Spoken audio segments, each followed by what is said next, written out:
साहब के नेतृत्व में। सिंह साहब, आप सभी मान्यवर, आप सभी बुजुर्ग, आप सभी को मेरा सादर प्रणाम। ये जो EPS 95 का जो मसला, ये बहुत दिनों से आप इसके लिए आंदोलन कर रहे, धरना दे रहे, लेकिन बार बार होने के बावजूद अभी सिंह साहब ने जैसा कहा कि आदरणीय प्रधानमंत्री जी ने आपको 2 बार आश्वासित किया, तो मुझे लगता है देश की जो 75 लाख से ज्यादा ये जो आबादी है जो EPS के इंतजार में है, ये आबादी, मैं माध्यम कर्मियों से, उनके माध्यम से ये पूछना चाहूंगा आदरणीय प्रधानमंत्री जी से कि आप रैलीज में, सभाओं में भाषण देते हैं कि आपकी गारंटी पे भरोसा है, देश को भरोसा है, तो EPS वाले इन लोगों ने आपका क्या नुकसान किया कि आपकी गारंटी इन तक नहीं पहुंच पा रही है? ये सवाल आदरणीय प्रधानमंत्री जी से बनता है। अगर महज 1171 रुपए में कैसे गुजारा होगा, जो महंगाई बार बार बढ़ती जा रही है, दवाइयों का खर्चा, पेंशनर होने के कारण इनको कोई भी सरकारी योजना का लाभ नहीं मिल रहा है।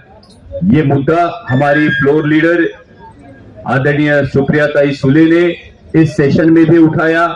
मैं आपको आश्वस्त करना चाहूंगा कि जैसे ही संसद में मौका मिले, ये मुद्दा वापस पुरजोर तरीके से ये मैं उठाऊंगा, क्योंकि जैसे आदरणीय प्रधानमंत्री जी कहते हैं कि हम अमृत काल में हैं, लेकिन ये अमृत काल जो ये देश जो बना है, ये देश श्रमिकों के पसीने से बना है। ये बात आदरणीय प्रधानमंत्री जी ने ध्यान में रखनी चाहिए, सरकार ने ध्यान में रखनी चाहिए। और श्रम मंत्रालय से मेरी गुजारिश है कि जल्द से जल्द इस पे हल निकाले। और ये जो महंगाई बढ़ती जा रही है, ये महंगाई के हिसाब से जो 9.5 लाख करोड़ की पेंशन सरकार के पास जमा है, अगर सरकार G20 के आयोजन पर हजारों करोड़ खर्चा करती है, तो इन बुजुर्गों का सम्मान करने के लिए इनके पेंशन में बढ़ोतरी क्यों नहीं करती? ये सवाल मैं आपके तरफ से जरूर संसद में उठाऊंगा। इस पूरी लड़ाई में आदरणीय हमारे नेता जी भी कल आए थे, वो हमारे अंबेगांव की सभा में भी थे, आंबेवाड़ी के,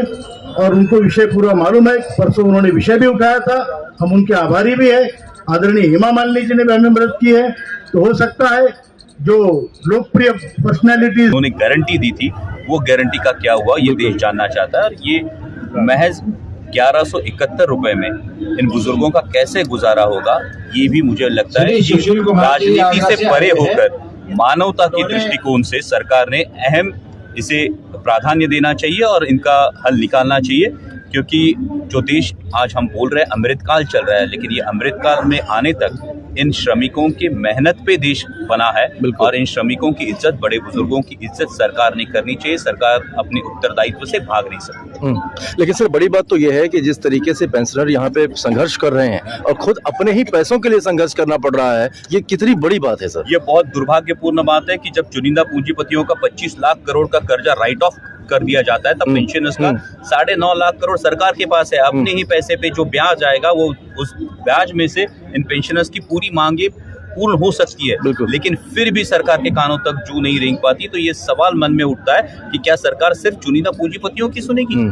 सरकार अगर हजारों करोड़ G20 के आयोजन में खर्च करेगी, सरकार अगर हजारों करोड़ अपने विज्ञापन पे खर्च करेगी, तो इन पेंशनर्स के बारे में सरकार क्यों नहीं मानवता से सोचती है? यही सवाल संसद में भी उठाने की मैं कोशिश करूँ। लेकिन सर, कल सुप्रिया सुले जी भी आए थे, उन्होंने भी आश्वासन दिया, उन्होंने हेमा मालिनी से बातचीत करने की बातचीत भी करी और वहाँ से एक पॉजिटिव रिस्पॉन्स भी करने की बात हुई। लेकिन क्या लगता है आपको कि और ये आंदोलन कितना दिन चलेगा, जो कि रिस्पॉन्स? ये आंदोलन जल्द से जल्द खत्म हो, इन जो पेंशनर्स है, इन पेंशनर्स की मांगे पूरी हो, यही हम सबकी कामना है। और इसीलिए हम सभी पुरजोर तरीके